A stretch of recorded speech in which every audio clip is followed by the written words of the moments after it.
অনেক তো দিয়েছি কক্সবাজার, কিন্তু এবার যাব পদ্মার পার। ভ্যাকেশন কাটাতে কক্সবাজার যেতে হলে একটা প্রিপারেশন কিন্তু লাগে, যেমন বাচ্চাদের স্কুলের বন্ধ, অফিসের ছুটি, কাজের ব্যস্ততা, আরো কত কিছু। আর জার্নির ঝামেলা তো আছে।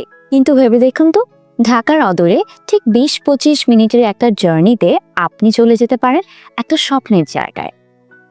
আপনার স্বপ্ন বাস্তবে রূপান্তর হতে যাচ্ছে। পদ্মার পাড়ে তৈরি হচ্ছে 7 স্টার ডিজাইনের আন্তর্জাতিক মানের রিসোর্ট আকুয়াভিস্তা। পদ্মা সেতু সংলগ্ন এই রিসোর্টের 3 দিকে ঢেউয়ের কনতালি আর এক অনন্য প্রাকৃতিক সৌন্দর্য। ও সরি, আরেকটা কথা বলতে তো ভুলে গিয়েছিলাম। এখন চলছে ভিআইপি ওনারশিপ ক্রয়ের সুবর্ণ সুযোগ। 10টি ক্রয় করে মালিক হয়ে যান 11টি। ভবিষ্যতে অর্থনৈতিক নিরাপত্তা আর নিজস্ব মালিকানাধীন রিসোর্টে অবসর কাটানোর অভিজাতে অন্যরকম। তাহলে আর কেন দেরি? সুযোগ শেষ হওয়ার আগে রেজিস্ট্রি করে আজীবন মালিকানা পেতে এক্ষুনি কল করুন স্ক্রিনে দেয়া এই নম্বরে। এটি ধরিত্রী গ্রুপের একটি প্রজেক্ট। অ্যাকুয়া ভিস্তা রিসোর্ট, পদ্মার পারে প্রশান্তির ঠিকানা।